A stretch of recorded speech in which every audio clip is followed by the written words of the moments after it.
다니엘. 일상의 압박과 스트레스 가운데서 하나님께 순종하고 역사의 거대한 경류 속에서 하나님의 길을 신뢰하기란 늘 어려운 일입니다. 특히 고난과 박해의 시기에는 더욱 그러합니다.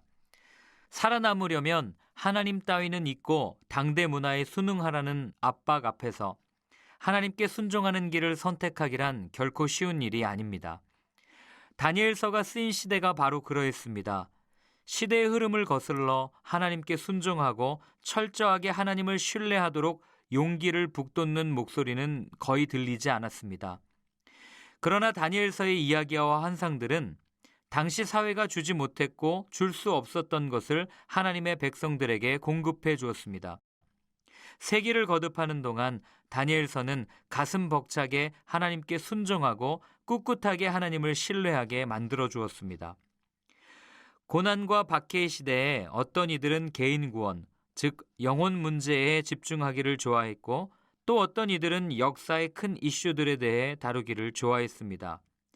그러나 다니엘서는 그 모든 것들, 곧 개인적인 것과 정치적인 것, 현재 일과 장래일, 영혼 문제와 사회 문제 모두를 하나로 담아낸 중요한 기록들 중 하나입니다. 다니엘서는 균형 잡힌 믿음을 우리에게 알려주는 좋은 책입니다.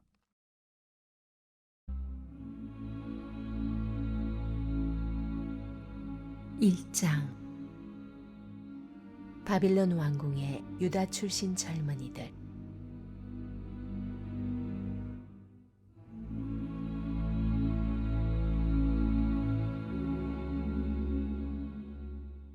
유다 왕 여호야김이 다스린 지 3년째 되던 해에 바빌론 왕 느부갓네살이 예루살렘에 전쟁을 선포하고 도성을 포위했다. 주께서 유다 왕 여호야김과 하나님의 성전 비품 일부를 느부갓네살의 손에 넘기셨다. 그는 왕을 포로로 잡아가면서 비품들도 함께 챙겨 고대 신할 땅인 바빌론으로 가지고 갔고 그것들을 신전 보물창고에 넣어두었다. 왕이 왕관장 아스부나스에게 말하여 이스라엘의 왕족이나 귀족 출신 젊은이들 가운데 신체가 건강하고 용모가 준수하며 머리가 좋고 교양이 있으며 장차 나라의 지도급 인사가 될 만한 제모, 최고 인재를 골라 바빌론의 언어와 주술과 점수를 가르치게 했다. 또 왕은 그들의 식단을 왕실 식당과 똑같이 짜도록 매일 최고의 음식과 최고의 포도주를 상에 올리도록 지시를 내렸다. 그들은 3년 동안 교육을 받은 뒤 왕궁 고위직에 임명될 예정이었다. 뽑힌 자들 가운데 유다 출신 젊은이 넷이 있었으니 그들은 다니엘과 하나냐와 미사엘과 아사랴였다. 환관장은 그들에게 바빌론식 이름을 지어주었는데 다니엘은 벨드사살, 하나냐는 사드락, 미사엘은 메삭, 아사랴는 아벳느고였다. 유다 왕 여호야김이 다스린 지 3년이 되는 해에 바벨론 왕 느부갓네살이 예루살렘에 이르러 성을 에워쌌더니 주께서 유다 왕 여호야김과 하나님의 전 그릇 얼마를 그의 손에 넘기심에 그가 그것을 가지고 신할 땅 자기 신들의 신전에 가져다가 그 신들의 보물 창고에 두었더라.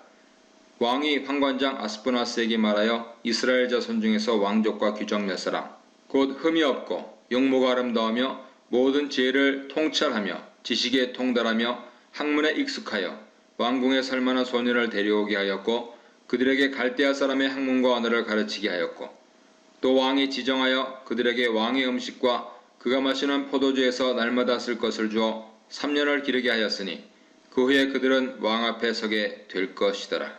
하나님의 약속이 있고 평화를 의미하는 단어를 이름에 포함한 도성이 그렇게 허무하게 적의 수중에 떨어지게 될 줄은 상상도 못했을 것입니다. 서술은 꽤 담담해 보이지만 내용은 너무나 참담합니다. 그 심판과 멸망은 도적같이 임했습니다. 우리가 일상 현실에서 하나님 앞에 바로 서서 살지 않으면 하나님 심판의 그날을 미리 준비할 수 없습니다. 다니엘서의 첫 절은 강력하고 명백하게 경고합니다. 회개하고 삶을 바꾸지 않으면 우리도 그와 같으리라 말이죠. 유다 신의 성전 그릇은 이스라엘 현실을 상징적으로 보여주는 것이죠. 강력한 바벨론 왕 느부갓네살은 두 번째로 바벨론을 위해 봉사하고 충성할 신하로 세우고자 일부 유다 소년들을 데려갔습니다. 느부갓네살이 가져간 이 두 가지는 유다의 미래 전부라고 해야 할 것입니다. 그것이 현실입니다. 2절에서는 놀랍게도 주께서 그의 손에 넘기셨다고 표현합니다. 세상 신의 강함은 승리, 영광, 지배, 정복을 통해서 드러나지만 하나님 나라 백성 이스라엘은 승리와 강함으로 인해서 존재 의미가 있는 백성이 아니라는 것입니다. 비록 바벨론에 끌려가고 약탈당하지만 바벨론의 힘은 바벨탑과 같이 허망할 수 있다 하는 것 역시 기억하는 것이 믿는 자들의 도리입니다. 바벨론 정책은 자신들이 정복한 나라 백성을 그저 아수르처럼 노예로 만들어버리는 것이 아니고 자신들을 위해 봉사하고 충성하고 도움이 될 수 있는 인재들로 양성하려고 했습니다. 상징적으로나 실질적으로 효과적인 정책이었습니다. 3년에 걸쳐서 바벨론 학문과 언어 교육을 받았고 이름도 바벨론식으로 바뀌게 되었습니다. 기억할 것은 하나님이 나의 재판관이시다 라고 하는 뜻의 다니엘이 바벨론 신을 향해 외치는 보호하소서 라는 탄원의 뜻을 가진 벨드사살로, 여호와께서 도우셨다 라는 뜻을 가진 아사랴가 바벨론 신인 느고의 종이란 뜻을 지닌 아벳느고로, 사드락과 메삭 역시 바벨론 신 혹은 종교와 연관된 이름으로 바뀌듯 그렇게 정체성 상실로 이어질 수 있다는 점입니다. 한마디로 그들의 삶이 이방에 의해 좌지우지되고 있는 것을 보여주는 것이죠. 그 기간 동안 바벨론 왕에게 주어지는 음식과 포도주가 제공되었습니다. 내가 만약 이러한 상황을 당하면 어떻게 될까요? 이미 망해버린 나라를 떠올리기보다 변화된 상황 속에서 자기 길과 미래를 모색해야겠다는 생각을 품지 않았을까요? 이것이 그들에게 충분히 좋은 먹을 것과 마실 것을 아낌없이 공급하는 당국의 의도이기도 할 것입니다. 이 청년들은 망해버린 유다의 미래이기도 하면서 피정복민들을 완전히 장악하고 지배하려는 바벨론 당국의 미래이기도 합니다. 6절 보시겠습니다. 그들 가운데서 유다 자손 곧 다니엘과 하나냐와 미사엘과 아사랴가 있었더니 황관장이 그들의 이름을 고쳐 다니엘은 벨드사살이라 하고 하나냐는 사드락이라 하고 미사엘은 메삭이라 하고 아사랴는 아벳느고라 하였더라. 끌려간 여러 청년 중 네 사람이 소개되고 있습니다. 이들을 통해 낯선 땅 바벨론에서 하나님의 역사가 드러납니다. 다니엘서는 이처럼 포로된 현실에서 시작하지요.